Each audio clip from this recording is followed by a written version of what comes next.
might as well like the stream because this shit about to be lit.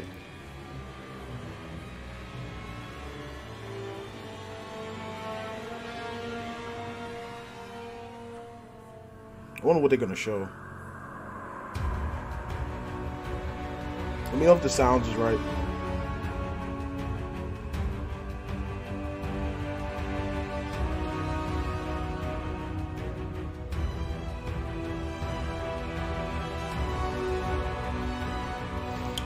Yeah, I wanted to stream. Whenever Treyarch goes live or any Call of Duty, you know, I always like to stream it regardless. Face cam, without face cam. You know, I was pretty late today. You know, I had to do some things. I still got to do some things, but while they're talking, I'm not going to be talking and stuff like that, so you can't hear them, so.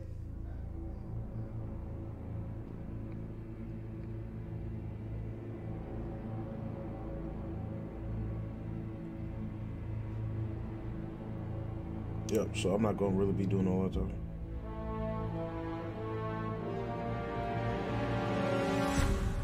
Yeah, it was all over Twitter Tuesday night. Yeah, it was on Twitter like Tuesday night. And people was going crazy over it because we didn't expect no not a trailer, but stream this week. We expected it when Sony went, or possibly throughout the week of E3. So now we got a whole new stream. They're possibly gonna be talking about some new stuff, I think. Probably some secret stuff or stuff like that. Battle Royale, that might be a long shot, man. I think Battle Royale won't be talked about possibly till Monday or later down the line. Probably like July or August or something like that.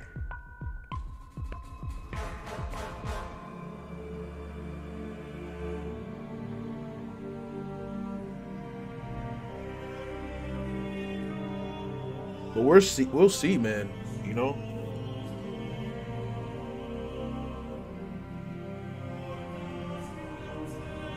Yep, we'll see. I want to see what they got to say about zombies.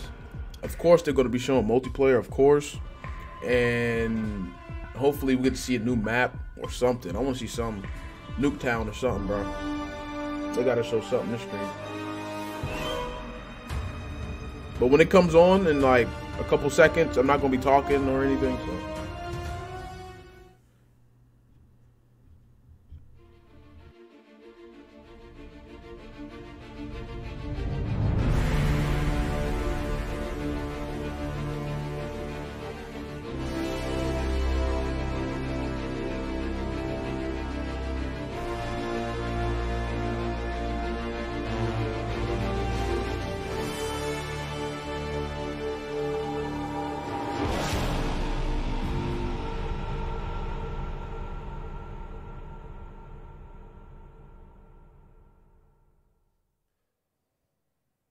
Good morning and welcome to Treyarch.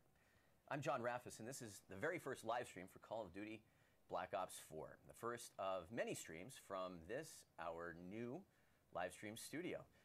So let's get right to it. On May 17th, we revealed Black Ops 4 to the world, and next week we've got E3, where we will have 4 playable multiplayer maps on the show floor. We thought today would be a great opportunity to kind of talk about where we were at reveal, speak to a few community questions that came out of reveal, but also look ahead to what's in store for next week. And to do just that, I brought with me 2 guys who need no introduction, but will get one anyway: Dan Bunting and David Vonderhaar. Gentlemen, welcome. Thank you, Raffis. All right, let's jump right into it. Next week, multiplayer maps on the show floor. Let's start broad, sort of recap a little bit about reveal. Dan, why don't you tell us about what people can expect from Black Ops multiplayer when they get their hands on it? Well, first of all, Black Ops 4 is a game that's been built from the ground up to be played online with friends. It's a game that really reinforces your social connections, your social gameplay experiences. I think that that's what our fans and our community has come to know and love about Treyarch and the games that we make. Whether you're playing competitive multiplayer or cooperative zombies, it is a deeply engaging and continually rewarding experience. So with competitive MP, I think we talked a lot about it. Vaughn, you're welcome to jump in any time, but we're going to make him jump in, guys. Don't worry. He's jumping in real soon. Yeah, so we talked about the game that we are bringing specialists back in a kind of different way, in a new twist. We talked about it being a game that is deeply rewarding, with a big focus on overhauling our weapon systems, making those systems feel like they're more competitive, more satisfying to players. They have a good deep learning curve that players can master. But it's also got a more grounded, more tactical feel to it. That's right. We want to introduce that tactical layer so that players feel like they can compete together, that there's a whole new layer of depth to the game that they can play and just continue to master over a long period of time. So David, That's good, by the way. So I'm not, I didn't even take a breath. my job is done. I don't have to talk anymore. I'll just go home. No, I'm kicking it back over to you to talk about game design decisions. So if you could talk about some of the design principles at play that you guys have enforced for Black Ops 4. Yeah, so, I mean, always we start with what we call the game pillars, and they are sort of foundational things that guide a lot of the decision-making for where the game is. So they're, I use them in my job as kind of a report card for the work that we're doing as a team. So one of the big ones that's important to me for the pillars was rewarding in all things. I think that's a really simple way of saying everything that you do when you play the game. Like if you press a button, it has the haptic feedback, it has to give you audio, right? It has to animate. Like These are all really simple things in isolation, but together they create that kind of experience where subtly, you know, doing something as simple as reloading your gun has a lot more to it than just everything that you know about reloading your gun, maybe historically, right? And that includes effects, animations, the model, lighting. I mean, just across the spectrum. So that one's really important. The other one that we talked about a lot was fun to watch, right? And there's a lot of ways to think about fun to watch. It's not just, hey, this supports streaming features, right? That's a thing, that it's streamer friendly, but also the game design itself, right? So when Dan talks about the specialist in particular, there's an example of, as a spectator, while you're watching the game, you understand a little bit more about what's happening there because you're watching a particular player play a particular specialist, and that particular specialist has things and does things that within the game loop that no other player can do. So that makes it sort of easier to understand when you're watching, and a way to associate how well you do playing that person than with the person who's actually streaming. So those are like two, and then the third one. Well, but all that feeds into the idea of like letting people still be sort of like a Call of Duty badass, but sort of unlocking a deeper potential. Yeah, of course. I mean, you create a class and score streaks and selecting your weapon and configuring your weapon and the I mean, all the things that make Call of Duty are still here. Yeah. In a big way. And our third pillar is we wanted to have a deeply rewarding road to mastery where we want players to feel like they can pick it up easily, but that journey that they take from the beginning of playing the game all the way to their infinite number of levels they might earn through the game, it feels like they are constantly learning new things, and that there's never a nuance that they haven't picked up on over time. Sorry. Well, that's it. I mean, and we want the game to be learnable. So that was, it's a big kind of guiding principles. We want everything that you put into the game needs to be done in a way that's predictable, so players can figure it out over time.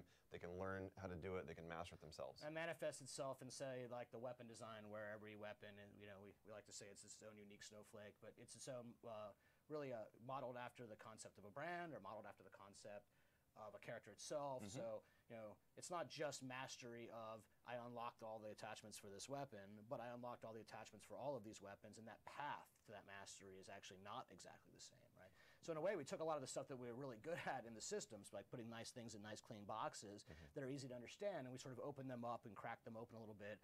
So, and this is a small example of road to mastery there. It's also specialist and how they combine together, right? So on day one, you might not even realize that if you have a character with a healing capacity of any sort, and then you combine that with someone like Firebreak, what that does. So you'll see this sort of interweaving through the entirety of the game design, and that that's been quite a journey. And that also finds its way into more nuanced elements like predictive recoil. Yeah. Yeah, that's a perfect example of a kind of an overhauling a system that we've lived with in our games and the franchise for many, many, many years. That we wanted to kind of challenge what assumptions this game is built on.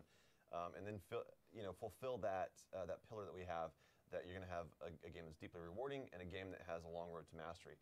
So predictive recoil is an example of just another layer of changing a core mechanic to give players something that they can learn over time, that they can understand, that gives them that predictability that they can master over time. And at the same time, when you take predictive recoil and you combine it with the progression, the way that the guns progress, and you mix it with sort of how they all interplay and the long range, and then you get the combat loop that you can sort of, for us, is really important to take a crack at what does the combat loop look like, where does it modify, at what stages does it modify.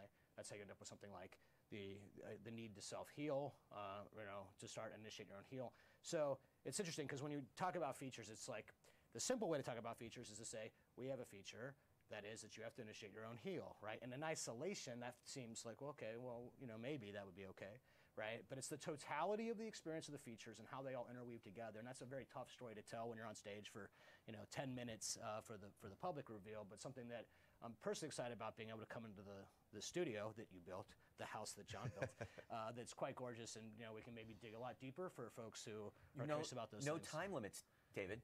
No time limits. There is some time limits. There is the fact where we have to finish the game, but sure, I like that. So if you want to kind of get into the weeds a little bit with us, this is the place to be, I think.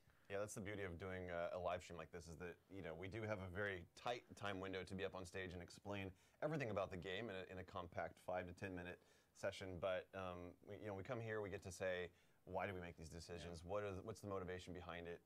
How do they all interconnect together? Yeah. Right. So you get maybe the better journey or the more detailed version of that journey and how they tie together. Well, let's take that idea and apply that to something that you raised, which was the regenerative health.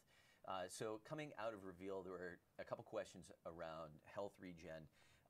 We put up a Reddit post that tried to outline some answers. There were still a couple follow-up questions that came out of that post. Perfect. This is exactly in my wheelhouse. So first, let's just start broadly from like a design perspective. Like, what is the player benefit? What's the player benefit for having to trigger health regeneration? So there's so many ways to answer this question.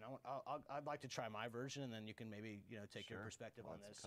So from my perspective, you have a fan base that extends Black Ops 2, Black Ops 3. And all of those players, some love 1, 2, 3, some love all 3, some love various combinations, right? And in some universe, you would want Black Ops 4 to be a game that all of those players can really engage with. If you loved 1, maybe we can get you to love 4, but not necessarily isolate a guy who loved 3. So throughout the Black Ops history, there was various degrees of lethality, right? So the first game was maybe a lot less lethal, or the time to kill was longer than 3. So you get to kind of balance that out by saying, hey, tactical players, they have a decision-making point within the combat experience that they have to initiate, right? So if the other guy's not thinking about health the way a tactical player might think about health, that tactical player has a chance to compete against a high-skilled guy, a guy with great gun skill, I might say. So it's really about tactical decision-making within the combat loop, which changes the pace of that loop, so it puts pauses in it, and really puts the player in control of that combat loop, as opposed to the game says, you will now heal, right? And now we say, you will heal, you will decide when to heal. So if you're a game designer, being able to kind of take the things out, the game needs to do things, it needs to work, it needs to maintain the rules, but ultimately giving player agency over things is always been kind of a step from Black Ops to 2 to 3. We've been continuing to find ways throughout the history of our development with Black Ops, right? Same thing with Create a Class, right? Same thing with many features. How do you just let the player have control over what that experience is when you can and when it makes sense? That was a long-winded answer, I think. It was beautiful. It was poetic, David. Thank you. Another thing to add to that is that it introduces a point of tension in the game, in the combat loop. And that point of tension is something that I think just adds depth. And if you go back to our pillars, every decision that we make on the development team is guided by those pillars. So if we say we want this game to be deeply rewarding, so give me a road to mastery where I can learn, I can master a mechanic, and make it feel good and satisfying at every moment of that journey. Then we look at every decision that we make and every kind of system and feature that exists in the game, and something like heal is something that it removes that decision point. It doesn't let you kind of stop, pause, rethink, reposition yourself in a combat engagement. So the effect of having self-healing as a mechanic that's manual is that the combat you see people staying in combat longer because they'll take damage, they'll pull back behind cover, they'll stay behind cover a little bit. Funnest part of the experience. That's the funnest part of the experience. I mean, staying in those really high intensity battles is really the most satisfying part of our game, and so we want players to be in that experience more often. Well, there was also kind of a follow-up question to all this. So it's like on one hand, there was like, explain to me sort of how this all works, what's the benefit. But there's sort of the follow-up about STIM and the use of the STIM shot. Sure. So how exactly does that factor into health? So in early development, when we start to bust out numbers, or you play the game at reveal or at E3, everyone should clearly understand that when you're at this stage of development, none of the specific tuning is completely locked in, right? So no one worry. Yeah, we're pre-alpha. Right. So, however, here's what STIM does. It does two major things. When you heal, there is a time period before you can heal again, right? So if I go out, take damage, heal, go back out, take damage again, now I have to wait. I can't heal immediately. Yeah. So STIM will shorten the time that it takes for you to be able to do that. It also speeds up how long it takes. So after you STIM, right, then how long it will take to get back to full health, right? So I've heard it all before. How is it going to be not a crutch, gear piece, right? Yeah. So the answer is tuning, the answer is data, the answer is player feedback, right? In this job you hear, that in the abstract it seems like, well, you're going to have STIM. Well, you're also going to have to make super tough choices between STIM and other 4 things in the gear slot. So I'm not worried. You don't have to be worried.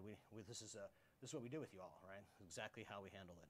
And the gear category is a new introduction of content into the creative class this time around, where we wanted to take some of those kind of modifiers that you have to your gameplay experience and take them up a little bit in the power band so that you get something that increases the granularity of your combat customization, somewhere between perks and score streaks. That's what gear does, and you get to choose 1 out of 5 pieces of content in that category. So STIM is 1, and I do want to just kind of echo what David was saying. It's pre-alpha. We do a lot of tuning between now and game launch. We incorporate feedback from every time we put the game in players' hands, and it doesn't stop there. Beyond launch, we are constantly tuning the game. I mean, you saw that with Black Ops 3. We're still making changes to the game, even recently. So some that you love and some that you don't love. But all for the good, all for the good of the community and the gameplay experience. And in this case, we've already tuned STIM shot based on the experience that people had at the reveal event. So we were watching. So now it's faster, right? We were collecting data. It's funny because there was a lot of, it was a hot topic in the community. People were talking about STIM shot. They were talking about armor a lot. Those are the two kind of big ones. The data that we were collecting on the back end from all of the performance metrics showed that armor wasn't even that effective at helping people stay alive longer or get more kills or anything like that. So armor was actually one of the weaker pieces of content in that category. STIM shot was very powerful, and so was the motion sensor. Motion sensor was also very powerful, so both of those have been tuned since then. We do need to nerf the motion sensor. Well, you guys have totally gotten out in front of my next question, which is like, I mean, at reveal, starting with reveal, I mean, the game has been in people's hands more and sooner than we ever have before. Like, what have you taken away from that? What have those experiences kind of put your attention on from a design and development standpoint in terms of kind of what you're evolving? It sounds like that process has already begun. Well, geez. So the way that we measure, the way that we track performance, the analytics that are gathered, and what to do with those analytics was stuff that we spent a lot of time on trying to. And we started on 2 really, and then on 3 we had real tools, and then on 4 the tool development about how to measure that. So, it's hard, but you have to. For me personally, try to take the emotion out of the decision making that you make there, because people have very visceral reactions, right? So. To be at a reveal event, which is a semi-private event for the most part, and be able to gather and collect data about the game being played at reveal, that is like light years ahead of even where we were on 3 in so many ways. So normally you don't get that kind of data. Maybe you get it at alpha. Some get a little bit of beta, and then you don't get the most of it until the game's out when a billion people are playing, right? So it's nice to be able to have that kind of stuff up front. Some mad shouts out to the guys inside the building that are helping us do that. All right. But we've done a whole tuning pass. All the weapons have been touched. All the pieces of gear content have been touched. Score streaks have been tuned. It was a good first run to get this in people's hands, to start kind of testing the data that we're collecting with our own internal playtest data, and kind of judge also that Vaughn mentioned the emotional component, try to take the emotion out of it, but it is a data point as well. You've got your metrics, which you're saying, how is this thing actually performing against the ways that we measure performance? But then you have sentiment, and you have perception, and you have emotion. There is a part of that you have to take into consideration. Twitter. When There's you a lot of Twitter. There is. Yes. Twitter's. They have a voice, and it comes through loud and clear. Don't worry, Reddit. I got you. I got you. Loud and clear. I got you. Well, that's probably a pretty good point to start sort of turning our attention toward E3 and looking ahead to next week. To kind of kick off that discussion, Dan, you've got some news that you want to share with us today. Yes. Are we talking about the E3 maps first? Yeah, one of the things that we are talking about at E3 is we are bringing back 4 fan favorite maps for Black Ops 4. 4 fan favorites, Dan. Tell us what they are. I actually have them queued up here. The first one that we're talking about is Jungle. It's a map that we made in Black Ops 1. It has not been revisited since Black Ops 1, but it's one of our favorite maps from development. And we just feel like it didn't get enough love, and so we've remastered the Jungle. Is that why? Yeah. Is that why you did that one? Yeah. It's an awesome map, and it was. It's an awesome map. And we've not only completely rebuilt. You will like it. completely rebuilt the map. And this is a map that will be available when? This will be a map that's available at launch. Okay. It comes with the game. Comes with the game. Part of the game experience, and it's each of these maps that I'm going to talk about, we've rebuilt from the base level, from the ground up. It's all new visuals, all new. We've even done some gameplay tuning, some changes to adapt to the mechanics of the game as they've evolved from Black Ops 1 to now Black Ops 4. So that's the first one. Okay. Jungle. Slums. Slums is the second one.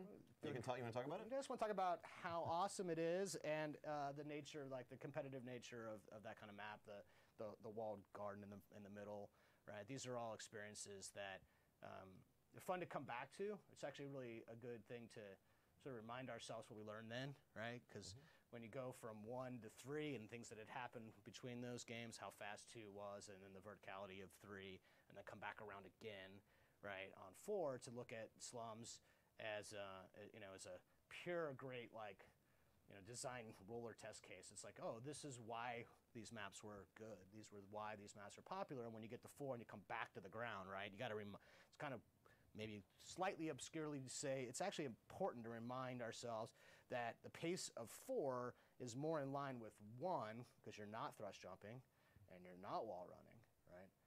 So it's sort of like a really good way. So Slums for me was like, oh yeah, this is the one that I loved, right? And that's good because I loved Slums. Well, and so did the community. Woods was happy. Yeah. He's nodding in agreement back there. Yeah, but that was one of our audience favorites from Black Ops 2, and they the community has asked for that one to come back many times, and so it's a pleasure for us to bring it back. Next up, we have Summit, which was another classic from Black Ops 1. We joke because it was one of the first maps that we actually built for Black Ops 1 multiplayer.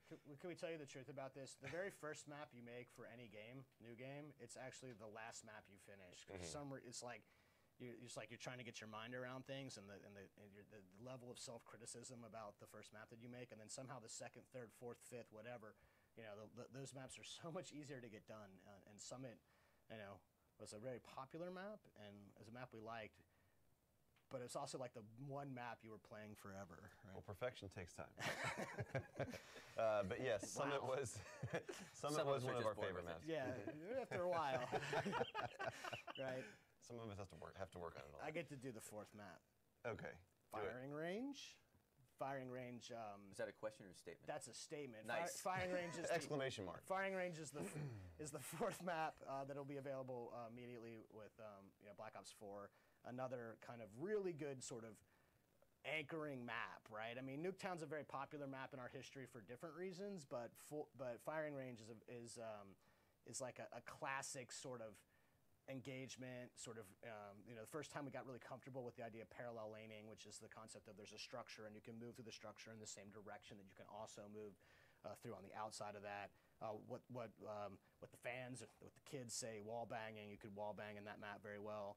So that's using bullet penetration feature to sort of shoot through a wall to hurt somebody on the other side of that wall. So there's a lot of really good lessons there. So I like these 4 maps because if you can use them as a history lesson and a coaching and teaching tool for the newer developers and map level designers who have joined us over the years, and they're good case studies in so many ways. And obviously I'm talking very from a designer perspective on those kinds of things. But wait, Dan. There's more. There's more? No. You were born for this. No. Well, you did mention Nuketown. No, I didn't. You did mention Nuketown. I did not. We are bringing Nuketown back for our fans, and it's a map that has been it's a map that we've reimagined every game, and we've done something completely different every game. But with this one, we're kind of going back to the Cold War roots a little bit, and but it's got a different twist. So if you look at the very original Black Ops 1, it was really built into that sort of American ideal of Cold War era suburban families, and we have recaptured that theme of the heart of Cold War, but we've put a different twist that we think is a lot of fun. We can't wait to talk more about it. And it is a map that we're bringing to our fans shortly after launch, but everybody who plays Black Ops 4 will get it.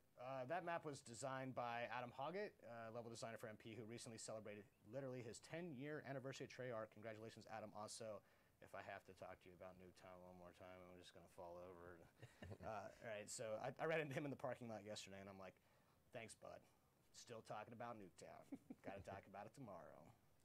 So, look. I'm going to have to ask you to dial it back there a little bit, David. Yeah. I think it's fun for us to joke about, and it's fun for us to do different things to it, some of which Dan's alluding at, and there's more to that still. So it is the perfect map for us to manipulate, to serve our will, right? So that's why I still love Nuketown, and we know that the fans love Nuketown. Very cool. They do. Want to keep the map discussion going. Want to turn our attention to the 4 maps that will be available on the show floor. First, want to give a little shout out to Zombies. As you may recall, Jason and Craig showed up at Reveal to share information about the Zombies offering for Black Ops 4.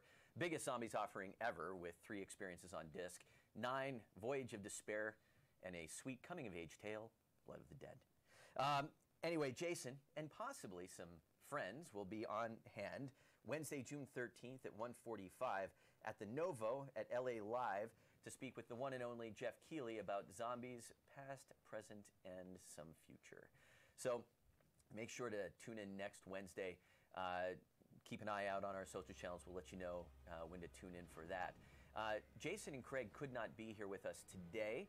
I have a sneaking suspicion that immediately following the stream, there will be a little message from Jason up on our blog post that will shed a little more light into where they're at and what they're up to. In the meantime, back to multiplayer. Guys, sorry, I think I was like reincarnated from Ron Burgundy at some point. All right, 4 maps, show floor. We got a lot to talk about here. We got some map fly-throughs, a brand new map that people haven't seen yet, which we will get to. Let's first start with Contraband. Contraband, yes. So Contraband was one of the maps that everyone saw at Reveal. Yep. It is based on a tropical island off of the coast of Colombia, where an international arms smuggling ring is based. And so it's a really exciting map. It's a lot of fun. Has a very kind of jungly type of vibe, very ocean vibe. This isn't spring break material. This is not a spring break party. There might be pirates here. Oh, God. There are no pirates. No pirates. So, just kidding, no pirates.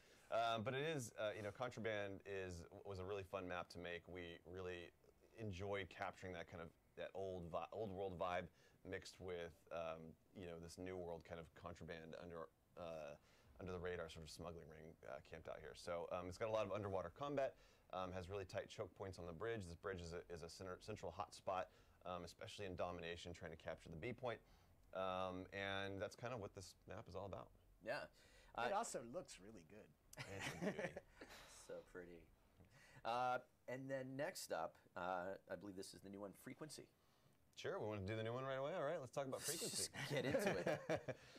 Frequency is it's a very small, chaotic map. Actually, in development, we were calling it frenetic because it's one of those maps that you get a lot of fast-paced action. It's got a really great flow to it, constantly moving players around and colliding them into really great, intense head-on battles. But Frequency is it's based in Hunan province. It is a very large, complex listening station that our specialists have gone into assault, and it sort of has that a little bit of that kind of danger element to it. Where, if you remember, even we talked about Summit. That was one of the first maps that we did, where we added the risk of falling to your death. So you have to be careful in certain areas. This is another one of those maps that you have to be a little bit more careful when you move around the outside lateral paths. But the inside is a super tight choke point hotspot. Yeah, large. You say large, so the complex is large. The map itself. The map is tight. Yeah, this is frenetic. One of our smaller ones. Yeah, it's intensely chaotic in the center. Need to talk to our production team. I hope I'm getting this right, but I believe that this is the map that will feature the new mode Control on. Can you tell us a little bit about Control and how the mode works?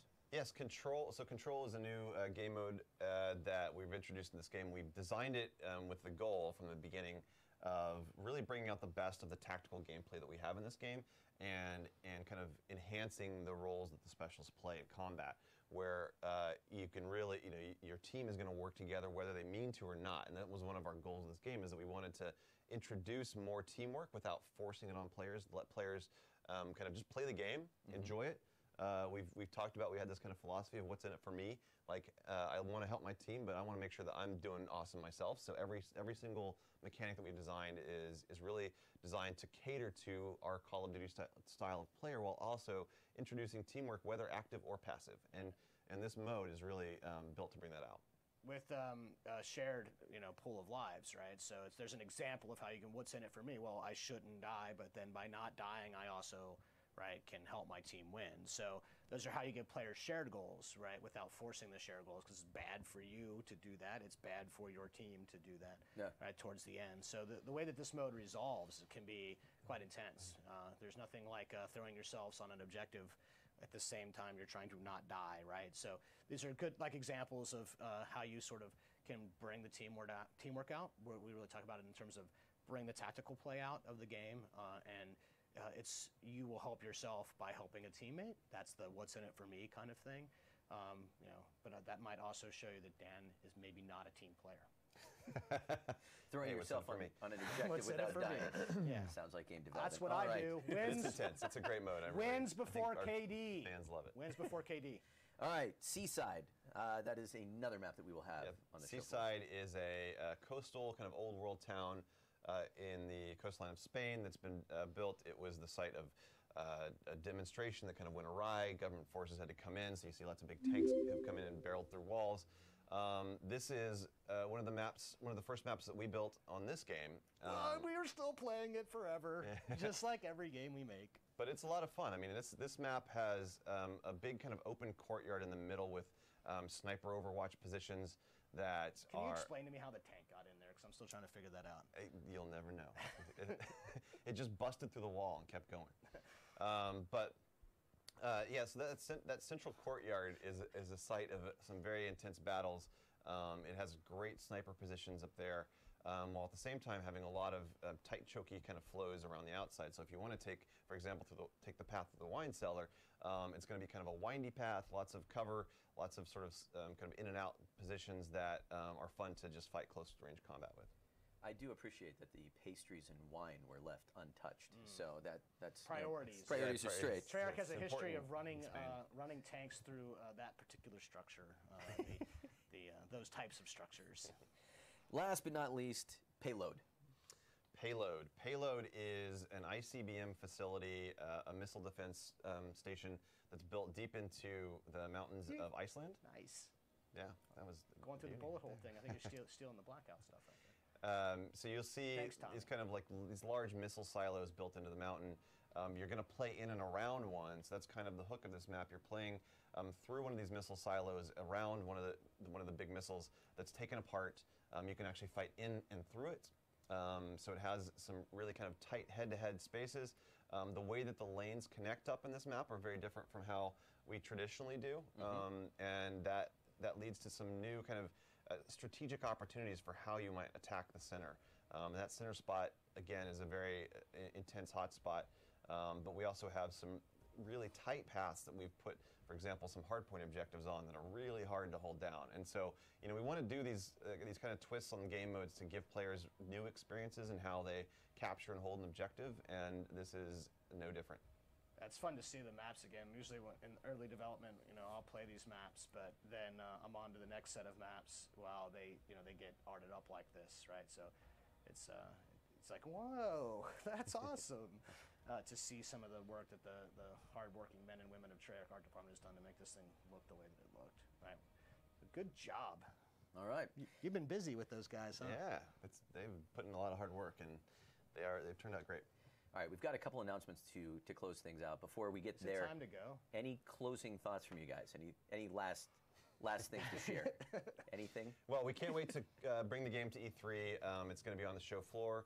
Multiplayer is playable for our fans in a couple of places. Yep. So hopefully that can shorten some lines, and we'll have more on that very shortly. Absolutely. But if you're looking for what's playable at the Activision booth, you'll see us. It's in the South Hall, number 1001. You'll get to play these 4 maps: Contraband, Frequency, Seaside, Payload. And it's also worth noting that we will have a number of PC stations set up and ready to go with multiplayer at your disposal.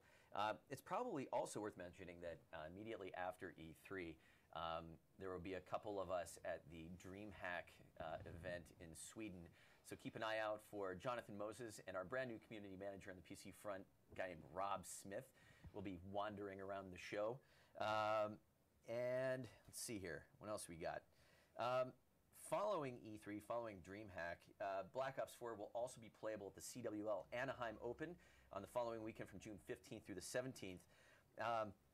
On the CWL front, immediately following the stream, you might want to check out the COD Twitch channel for all of the for the schedule for all of the new CWL matches. And last but not least, wanted to throw out a few thank yous for today. We don't get to stream from a new stage without a small army of people making it happen. A couple people: Tommy Lira, Robert Sanchez, Lee Staples, little Scott Eckert action thrown in there. Josh Negrin, thank you very much for all of the help on the production front. Josh Torres, Rob Smith behind the scenes, Stephanie Glover, Jay Per, your art services team, and everyone at Activision for helping to bring all the assets to life. Fox Designs, Kim, Grace, Rocco, the Treyarch's live ops and production teams, and last but not least, Rose Villasenor. None of us would be sitting here if it weren't for her getting so much stuff done and making it happen. Thank you very much. And to everyone that tuned in today, thank you. Looking forward to see you at E3, and we will see you back here at Treyarch soon. Have a good one, everybody.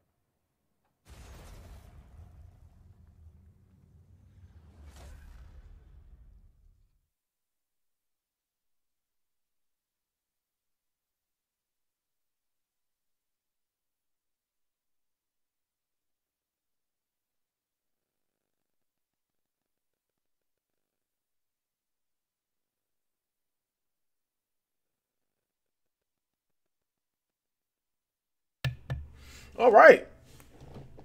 Is my mic working? Stream? I'm gonna go ahead and cut it up and make some videos, shit like that. I'll talk to you guys later.